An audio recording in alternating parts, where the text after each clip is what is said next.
Hello friends, welcome to the Archer and Olive channel. If you're new here, my name is Elizabeth. You might know me as The Joyful Sojourn on Instagram and here on YouTube as well. And I'm an ambassador for Archer and Olive. If you're not already subscribed to this channel, I highly recommend it because you get to see a variety of different creators using Archer and Olive products to live a more creative, more organized life. And we hope that it inspires you to do the same. Today's video is all about stamping, so buckle up, Buttercup. Let's get into it. Let's start with the stamps themselves. What are they made of? Stamps can be found in a variety of different materials, including rubber, photopolymer, acrylic, and silicone. And while rubber is considered the most durable, it's not the easiest to use and it's difficult to store. And so most people prefer a transparent material. These are acrylic stamps. So all of Archer and Olive's stamps are made of acrylic. It allows you to see where you are stamping and they're much easier to store. I often get asked, what are my go-to inks? Pigment inks are going to give you the best bang for your buck color-wise. They're very opaque. They work well on all colors of paper, which is incredibly helpful when you're using Archer and Olive collage papers or blackout papers. And their Legacy ink and black and espresso are my most grab colors from their new collection. If I'm working on a thinner paper and I'm concerned about bleed, I might opt for a chalk ink, which is drier, a little more sheer, a little bit more of a milky matte finish, but they're not going to give you the color punch that these pigment inks will. Let's talk about cleaning your stamps. There are several methods that you can use for cleaning stamps. Just pick whatever works best for your lifestyle or your budget. As a toddler mom, I have an abundance of baby wipes, and these are perfectly acceptable for wiping down your stamps. The only thing you want to look out for if you're using baby wipes is alcohol. You want to make sure that alcohol is not a very heavily used ingredient in the wipes because it will dry out your stamps. I'm also a fan of just absorbent pads like this blue one. I just keep this wet inside this little bin and I just stamp my stamp down on it and it absorbs up all of the excess ink and then I close it. This will stay wet for several days and I can use it over and over again. So very clean, no muss, no fuss. The last item you can use is a stamp cleaner, and these work just fine. You just rub it onto the stamp and pat it on a towel to remove the cleaner from the stamp. Another common question I get is, how do I store my stamps? When you purchase an Archer and Olive stamp set, it's going to come in a paper envelope like this. Honestly, these are really nice for storing your stamps because they are protecting them from sunlight, but I like to see my stamps as much as I can and shop my own stash. So when I get a new stamp set, I take it out of its envelope and I move it into a clear envelope like this. You can find these anywhere. And then I file it away in a plastic bin like this. And then I am able to easily kind of flip through and shop my stash. It's always best to keep your stamps out of direct sunlight. So because these are going into clear envelopes, I just make sure that this bin is actually on a shelf that has a door on it. And so they are tucked away out of the sun. If you are in direct sunlight all the time or you're in a warm climate, maybe just keep them in here, but use a label maker to label the top so you can easily remember what is inside. The last common question I get is how to restore the clinginess on a stamp. So over time, your stamps might lose their stickiness and you need them to be sticky in order to stick to the acrylic block, which you're using to make your impression. If your stamps have lost their cling, don't worry, just shampoo them with a little bit of a gentle cleanser and water and let them dry completely and the clinginess will return. All right, now we're going to get into my chronological stamping process. I thought it would be easiest to do this in chronological order, presuming you are brand new to stamping and your order of the new bookish stamp set has arrived. This one I purchased in a recent order and it did just arrive. It's going to arrive on a piece of, well, two pieces of acetate. One has the image printed on it so you can see where the stamps are going to go and what they're supposed to look like. And then you have a piece of acetate you can remove, and that of course gives you access to your stamps. Step one is priming or conditioning your new stamps. Stamps will have a residue on them from the production process, and that over the stamp acts as a barrier. So as you're adding ink onto it, if you haven't removed that residue, you're not going to get an even application of the ink. So you want to grit them up by removing that residue. You can use a pink eraser or my shortcut because I'm lazy and I use what I have right in front of me. I use my arm. Now, I'm not a lotion person and I'm not an overly sweaty person. So definitely take that to consideration. You don't want to have lotion on your arm. You don't want it to be sweaty or oily, but I actually just rub the whole stamp set, the complete set, on my upper arm to kind of dirty it up and remove any potential residue that could be on the stamp. For me, the next start of the intake process is putting the stamps in my swatch book. If it's likely that you're going to get into stamping, I would start an Archer and Olive notebook. Recommend wholeheartedly the B5 size just because of how nicely it fits all kinds of different sizes of stamps, but specifically the Archer and Olive stamps. And this can be exclusively for your stamp and your ink collection. And this will allow you to catalog your supplies so you don't buy what you already have. You can quick reference samples of what the stamps and the inks will look like on paper before putting them in your planner or in your journal. This is part of my intake process every single time. And if you are open to an imperfect sample, this is how I swatch my stamps. You'll see here, my impressions are not perfect, but I can perfectly see what was on the Winterscapes stamp set from winter of 2024. Same for spring 2024. We have Keeper of the Bees. This actually staged its comeback, so I think you can find this one on the website right now as well. But I like to do a full impression in one shot. When I started my swatch book, I was taking individual stamps off of their cling and putting them directly onto a block and then doing them individually. And that got so laborious while trying to get my swatch book started that I realized that the piece of acetate that the stamps are on is sturdy enough to be able to give you a really good or good enough impression in one shot. So I'm going to show you right now how I do my swatches when I bring in a new stamp set. I'm going to ink up the entire stamp set while it's still on its original acetate. So I just ink up the whole thing. And like I said, you might not get a perfect impression in your swatch book using this method. So if you care about that, you want your impressions to be much more flawless, then go ahead and stamp each individual stamp. But I am going for time saving. So I like to ink the entire thing just like this. I like to put a solid surface, like a pencil board, underneath the paper. And I'm just going to very carefully, with my pinky, I'm kind of pushing the paper down. And I'm going to try to lay this down in one movement. When it comes to stamping, make sure you are applying even and straight pressure.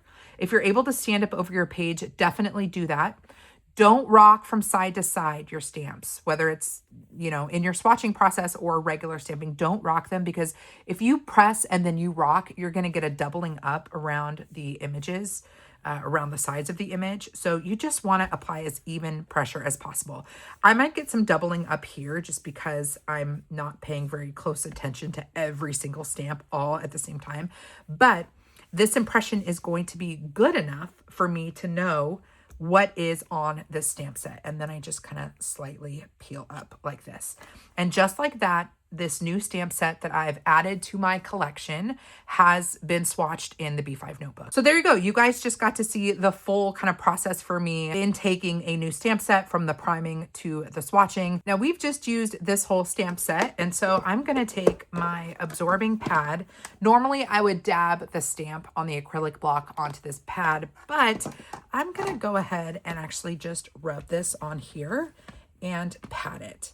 And this is just gonna absorb that ink and clean it off quite nicely. All right, let's talk about tricks for stamping like a pro. I've only been stamping for a couple of years, but I like to think that the techniques I've learned along the way make it seem like I'm a seasoned professional.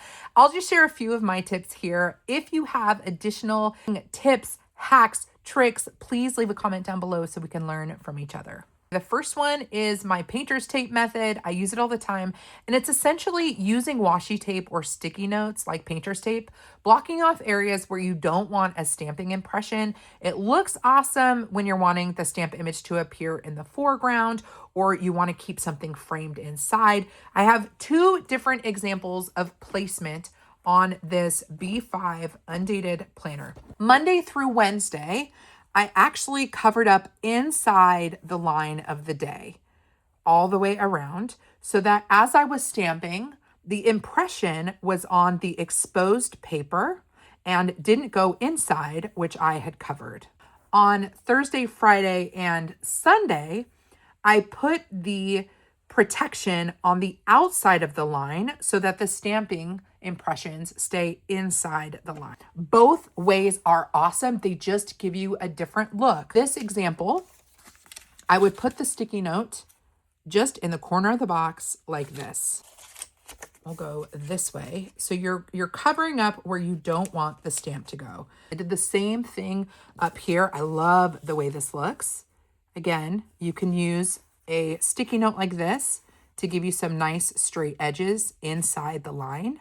Or you can also use different widths of washi tape and use that to kind of block off edges more freeform. The easiest way to do that when you've got really narrow margins like this is you just run the tape across like so. And make sure you kind of dab the washi tape on a hand or just with your fingertips to make it less sticky, because you are going to be applying some pressure here and you don't want the washi tape to stick too much that it's going to pull up the paper when you lift it up. But in this example, you know, if you're working with smaller spaces, you can just use washi tape like this to cover up the areas you don't want the stamp. So if you want them inside the box, you put the tape on the outside. If you want the stamps outside the box, then you cover up the inside. So there are some examples of that painter's tape method. I like both and I use both. It's just, do I want the boxes to look like they're popping up or do I want the images to be inside?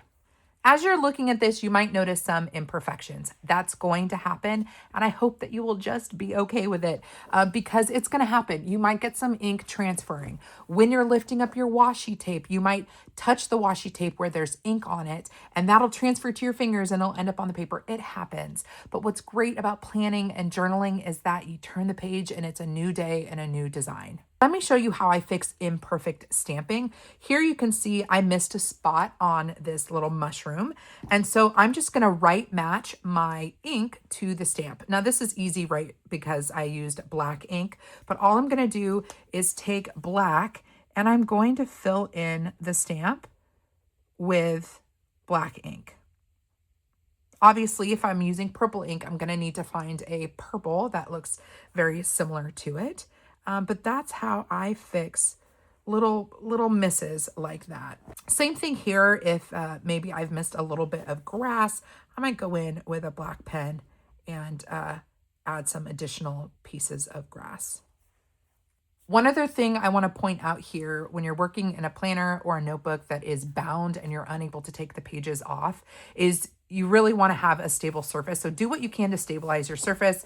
Uneven surfaces, they make for uneven or partial impressions. So use a pencil board under your immediate page and then make sure that you're putting a book or something underneath the side that isn't balanced so that you're kind of leveling the playing field. For these final tips, we're going to do them on sticker paper, which is actually another tip. If you're a little stamp shy or you want some flexibility with your stamp placement, stamp on Archer and Olive collage pads, the note pads, or on matte white sticker paper, because then you can just rip them out, fussy cut them, and move the image around your page until you know exactly where you want it. So the next examples we're going to do directly on sticker paper. And let's start with the acrylic blocks. Your stamps are going to be clingy and you're going to stick them onto your acrylic block. This is what gives you the handle to, you know, actually make your impression. And because it's clear, you can see exactly where the impression is going.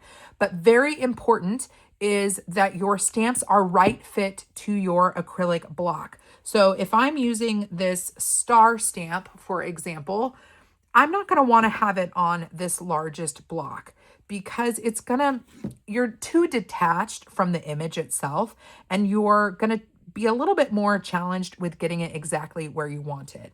Now, I don't have my smallest block, but that is what I would use the smallest stamp on. Likewise, with this big guy, You could put it on this one, but it's pretty tight at the top and the bottom. So it's going to be best fit on your mid-size block. So just try to choose the acrylic block that is the closest and tightest fit to the stamp that you are stamping. Okay, I wanted to do a painter's tape method live in real time. So I made a 90-degree angle here. I'm just going to take this sticky note and set it in the corner so that my books look like they're on the outside. I personally like seeing lines, so I am putting the sticky note inside the line. That's just personal preference. Then I'm going to add my stamp, and I take the ink to the stamp. Just find it to be more controlling to hold them and stamp the stamp with the ink. So I'm just trying to evenly distribute, get a good amount of ink on there, and I'm going to go right here. I'm not rocking, I'm not rolling, I'm applying even pressure, and then I'm going to try to lift straight up like this. So you can see here that the rest of the stamp fell on the sticky note. This is where a lot of ink could transfer to your fingers. So don't touch the sticky note if you can avoid it, and lift it up. And there you can see what it looks like when the books are underneath it. I think that looks so bloomin' cool. All right, I just laid down a second impression from the same stamp without re-inking it right here. This is called a second generation stamp.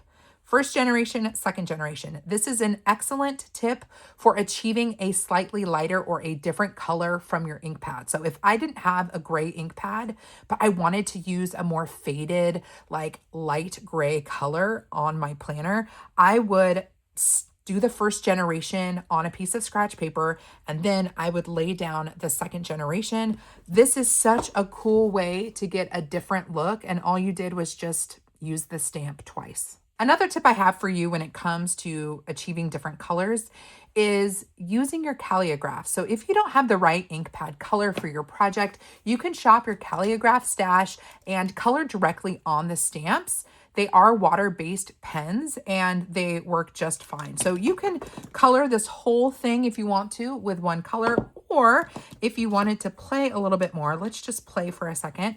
I'm gonna put this guy down. This is fuchsia. And I'm just going to color the stamp with some fuchsia partway into the second book. And then I'm going to go with carmine. Such a fun way to get some new colors.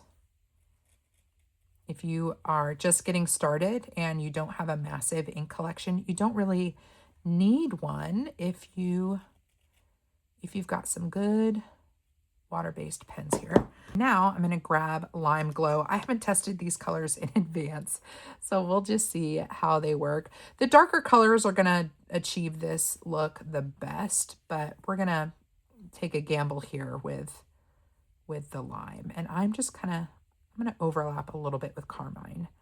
Press really firmly and lift up. And there you have a completely different look with the calligraphs. So we've done the painter's tape method here. We've done second generation stamping to get a lighter color.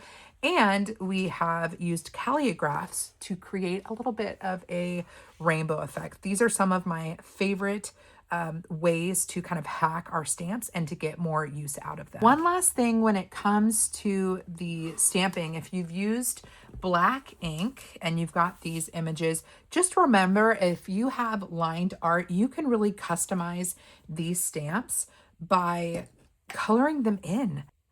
The legacy ink does really well with adding additional color to them. There are so many different things we could discuss when we're talking about stamping, and I hope that this was really helpful for the beginners that just need to get started. I hope this encourages you and inspires you to get going. If you haven't tried stamping before and you want to grab some inks or the acrylic blocks or a new stamp set, Archer and Olive has you covered, and the discount code JOYFUL10 will save you 10% off of your purchase. If you are a seasoned professional in stamping and you have like a tip that you are just dying to share with everybody, please leave it in the comments below. I'd love for all of us to learn from each other. If you haven't subscribed to the channel, go ahead and do that. And if you want to find me on YouTube or on Instagram, you can find me at The Joyful Sojourn. We'll see you guys in the next video. Bye.